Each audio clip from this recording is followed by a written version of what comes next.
got a little bit of oil in here just heating up. So I've got this on sear and saute. Try to use the smallest amount of oil possible. And we've got our chicken breast, so let's get that in. With this dish, chicken breast is optional. As you can see, I'm not using very much this evening. Just going to season the chicken with a little bit of salt and some black pepper. I'm going to use some garlic granules. You can use fresh garlic if that's what you prefer. And remember, we're not trying to cook the chicken, we're just literally browning it off at this stage. Starting to get a nice little bit of colour on the edges of that chicken now. So I'm going to turn off the sear and saute because there's still quite a lot of heat in this pan. And we can start adding in all of our ingredients to cook our pasta. So I'm using a 500 gram jar of tomato and herb pasta sauce. I will rinse this out as well because obviously we don't want to waste any of that. I'm just boiling the kettle at the moment, ready for my stock, so I can then rinse that as well at the same time. And then my tin of tomatoes, I chose a tin of cherry tomatoes. Just fancied that extra texture in there, but you can use some chopped ones or some passata. As long as it's the same quantity, then that's all good. Let's give that a little mix. Let's combine those two together, lovely. And then I've got here some dried oregano.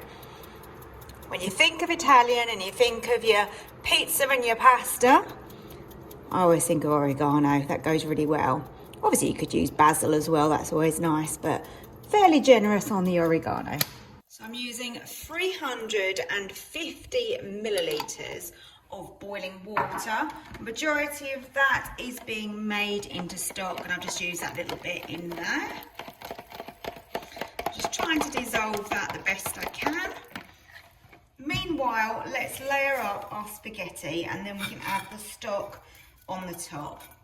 So what I'm going to do is go this way with my spaghetti and then put some going this way.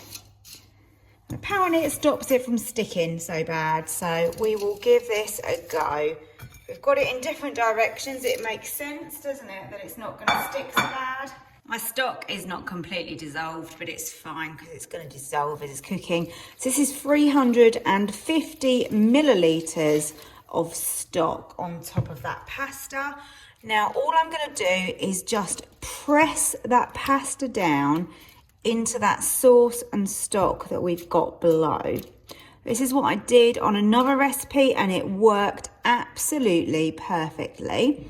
Stops any kind of sticking on the bottom of the pot by having the pasta at the top like this. Right, so lid down. Make sure that your vent up here is sealed, which mine is. Switch over to your pressure cook. We definitely want to do this on high and we want a quick release because we don't want that pasta to overcook. I think with spaghetti, I normally go 5 or 6 minutes. I'm actually going to try 6 today because I did 5 last time and it was pretty good.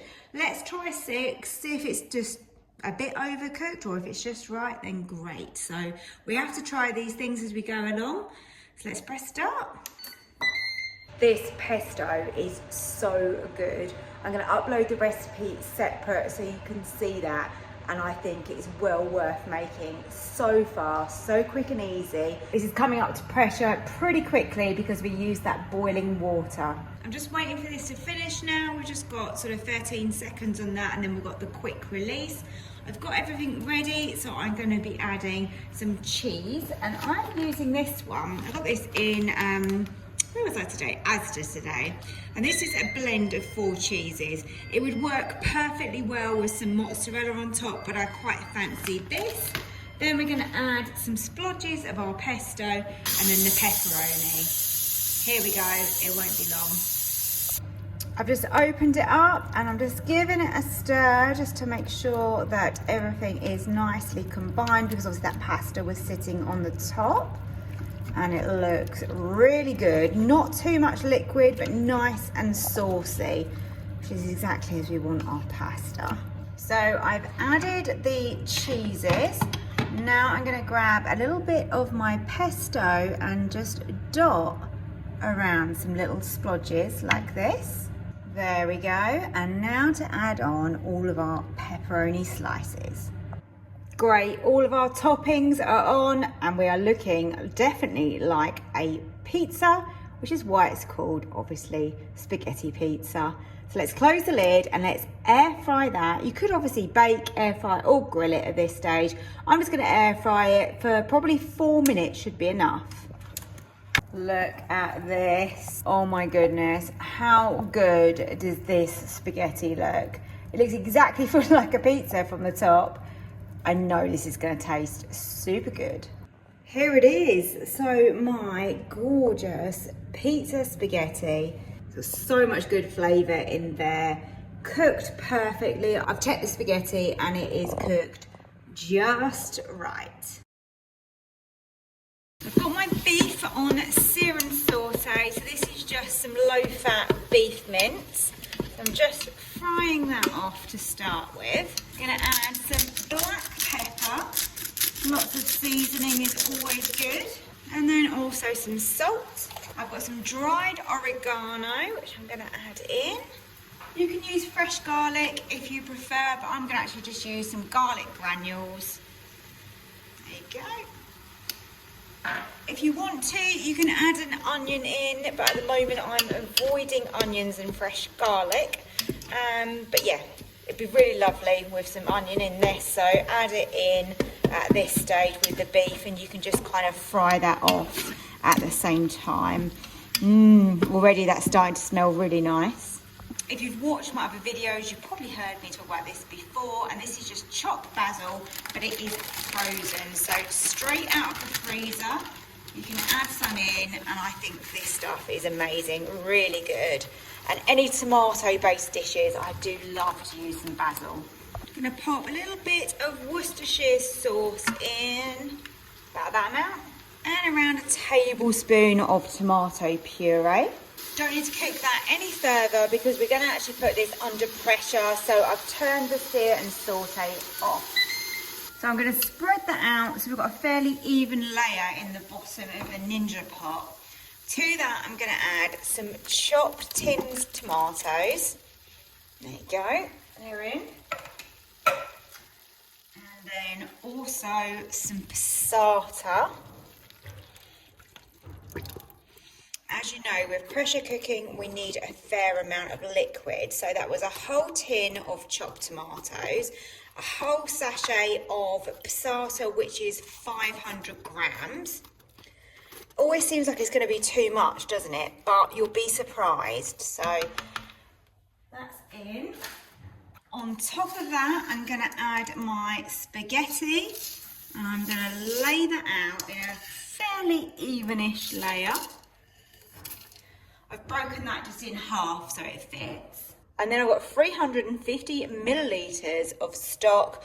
I've chosen beef stock because this is a beefy dish, so that makes sense to me really to use that. So what we don't do is we don't mix it. We can just push the pasta so that it is covered. That's all I want to do, just so it's covered by the liquid. But let's see if this stops it catching on the bottom and if I've got those liquid quantities just right. Fingers crossed. Make sure that your vent is on seal. Slide across to pressure cook. We definitely want to cook this on high. Now with spaghetti, it's normally about 10 minutes, so I think 5 minutes under pressure. We normally do about half the time, don't we? That should be enough. I'm a bit debating whether to do 5 or 6. I think 5 is going to be enough. So I'm going to stick with 5. Let's hope I'm right. And we want a quick release on this. Let's go.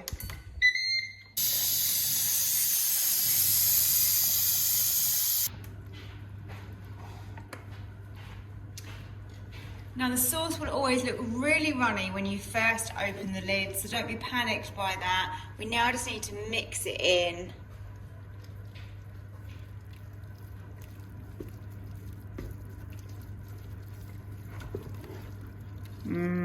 Look at this. I don't know how much you can see this because we've got a lot of steam right now. The spaghetti is al dente, so if you want it cooked more, go with it a little bit longer. Gonna add a little bit of cream. If you're dairy free, this one's really good. It's the Alpro single soya, but you can use regular single cream or a low fat version if you prefer. And this is just gonna turn it into a really nice creamy pasta.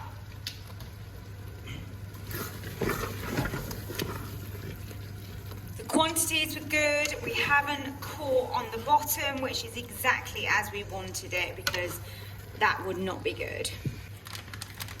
You can also at this stage add in some Parmesan.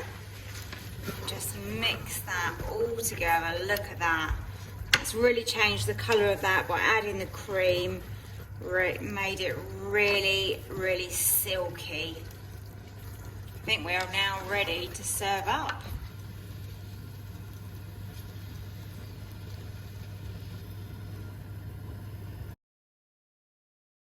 I'm not kidding when I say it's going to be easy. Pasta, sauce. I just need a little bit more water to go in there as well because we're pressure cooking. I'm going to go and grab that. That also helps rinse out this where I've had the sauce. I always like just to give mine a stir to make sure the pasta is under the liquid like that. Close the lid. It's really obvious, but make sure that your seal is closed. The other day I was waiting for it to come to pressure and I completely forgot to do it. I mean, it's the thing I tell you guys all the time. I don't know what's wrong with me sometimes.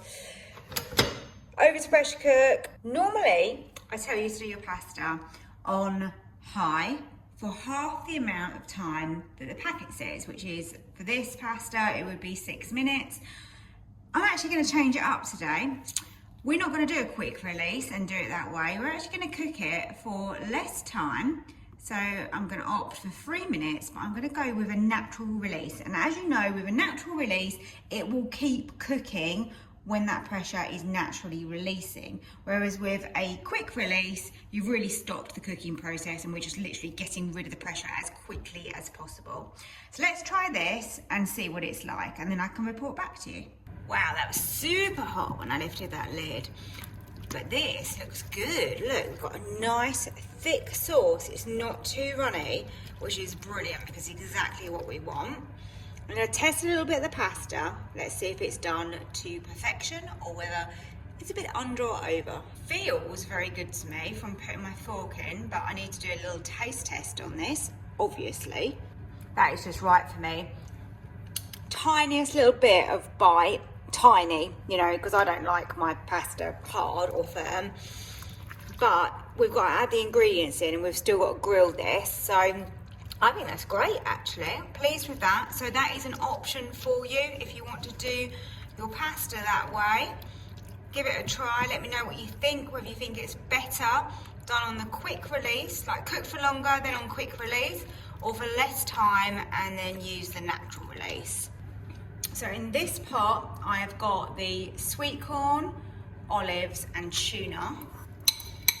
Seems like a lot of it actually now I'm putting it in like this. But as you know, I'm starving today. I can't stop eating. It's actually a problem. Let's give that some black pepper because I love tuna and sweet corn with black pepper. It's all good. I'm gonna add a little bit of salt as well. Totally optional, but I fancied some chilies in mine. Should have really put this in when I cooked it with the tomato sauce, but it's not gonna hurt. Let's put it in now. So let's mix that in because that sweet corn came out of the freezer. So it's not totally defrosted as yet. So let's just mix it in. Starting to look really good, isn't it? As I said earlier, I didn't have any red onion that I would normally put into this dish. So let's put in some chives just because we've got them and we don't want to waste food. Just gonna stir those chives in. I cannot wait to eat this. Looking really yummy. Now all that's left to do is put on some cheese and get that melted and oozing. It's gonna be so good on this. Tuna and cheese. Whew.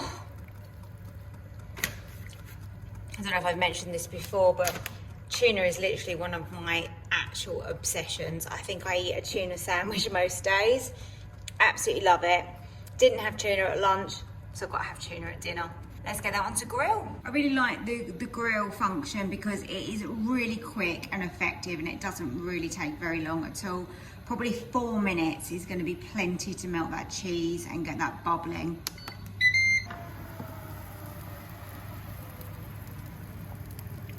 Look at that. Oozing cheese on that tuna pasta bake. Looks really good. It looks gorgeous, doesn't it? Really looking forward to this. Should have a nice bit of kick from the chili, and we've got the lovely olives and basil, sweet corn and tuna. What's not to love? Putting it on to sear and saute, and now we just need to get our sausages in here. Some people do slice them across and take the skin off that way. I have found that if I twist them, I can pull from the middle outwards and do the same again, and then look at that. Came out pretty quick and easy, didn't it? So not much effort involved here. The weather has definitely turned. We've had such beautiful hot weather, haven't we? And yeah, now it is raining. We're definitely in need of some nice autumnal recipes, and there's nothing better than a nice sausage pasta. The sausages are all out of their skins. Of course, if you don't want to take them out the skins, you could just literally chop these into chunks. That would work as well if you prefer it like that. Now I'm going to go in with my shallots, and also a real good amount of garlic in there as well. Scrape that off. Starting to smell really good.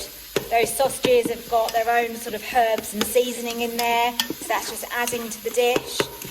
Now we're going to use the red wine, and that's going to help to deglaze the bottom of the pan. So just get in there and give that a little bit of scrape. That's it. There's loads of flavour that's stuck to that bottom. And all we want to do now is burn off the alcohol, but leave behind the lovely rich flavour of the red wine in this. Instead, you could just use some beef stock now. I'm going to use some salt, some black pepper, and then you can use whatever herbs you preferred. I'm just going to go with some dried mixed herbs in mine. I've got my jar of pasta sauce here. And what I'm going to do is I'm going to rinse this jar out with some water, because we need some extra liquid as well, because we're going to be pressure cooking. Now in with the water. It's rinsed out the jar really well. Now this will look very liquid, but to pressure cook you do need a lot of liquid. It's not like if you're slow cooking. And then of course we're going to put the pasta into this as well. So just for now, just going to give it a good mix. Now that the sauce is completed, we just add in our pasta. I'm just going to give that a stir. Make sure that's fully coated. It's going to help it to cook. And now we're going to pressure cook this, which is really easy. So down with the lid, use the selector and slide that over. So we want this on quick release, and we want it on high, and then just down, whoops, too far, to 6 minutes is going to be good. Let's press start. If you haven't used pressure cooking before, then you'll just see this sign, and this just means that it is coming up to pressure.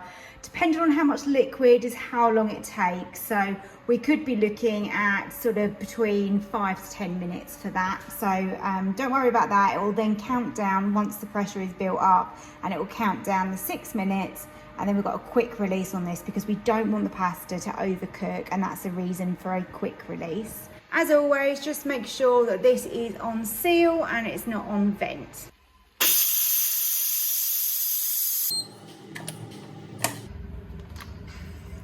Now I'm just popping in the Parmesan and some cream. That's really going to make that sauce absolutely delicious. Give that a stir into that pasta, and then we are ready to serve. So here it is, served up. and I've had a little taste already and it's absolutely delicious. The sauce is really creamy. We've got those lovely pieces of sausage in here. Look at that. My son really enjoyed that tonight, and he's a really fussy eater, so I can pretty much guarantee that most kids are going to enjoy this. It's on sear and saute, which is what we want, and it's on high. Let's press start. Let's pop some spray oil into here, just a bit of lubricant.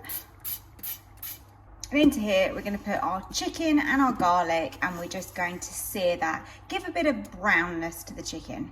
I've diced the chicken up into small chunks, so let's just pop that in. Always really important to season your chicken, so lots of pepper going in. Lovely black pepper. Gives it a little bit of a heat as well, doesn't it, if you get enough pepper. And also some salt. To smooth that out in the bottom, this is no different from doing this in a frying pan on the hob. So if you don't have the Ninja, then you can just do that.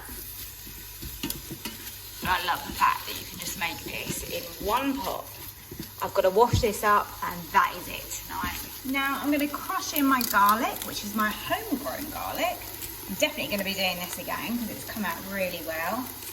So not too much, obviously it's very much personal preference. If you like loads of garlic, stick in 3-4 cloves. Oh, I can smell that, it smells beautiful.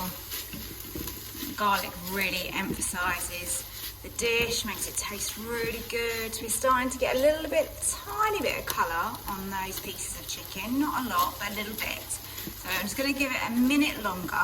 I've chopped up my broccoli into florets, so in that goes. Tonight this is going to serve 3 of us, so I've used 2 chicken breasts for 3 of us because they were quite large. And this is sort of probably 3/4 of a smallish head of broccoli. Now I'm going to turn off this sear and saute. Give that a little toss around. And now we are ready to go on to the next stage of pressure cooking. Into here, I'm going to add my penne pasta, my chicken stock. And we're going to give that another mix. It's really important that you have enough liquid, because if not, it's not going to cook under the pressure setting. And of course, you're going to have raw pasta. Into there, I'm also going to go in with some cream cheese. Now you can use a low fat option. This is actually a lactose free option. You can use dairy free. All of the above are going to work perfectly. I'm going to use up everything I've got in here. So this is how we're looking at the moment. I've decided to add some dried mixed herbs. It's just a little bit of that. You can choose whatever you fancy. This could be basil, thyme, but I had these in the cupboard and I thought this works quite well. Right, now we need to give that a stir. So get that cream cheese mixed in. The stock actually made up with boiling water, so that does give you a little bit of a head start. We want to give that a good mix together before we put that onto the pressure cook option. Okay, so lid back down. And now we want to use the slider and pop that right over to the left onto pressure. And we want to do this for 6 minutes. That's what I'm going for. So we want to add quick release. So quick release is for these types of dishes where you don't want it to overcook. So pasta, we want it to be just right and not cooked any longer. Whereas you go natural release is more for like meats really. So yeah, so we're gonna go high, quick release, and I think 6 minutes, because this pasta is a gluten-free and it normally takes 12 minutes. So I'm gonna half it and hope for the best. Gonna make sure that the vent is on seal, which it is. Let's go.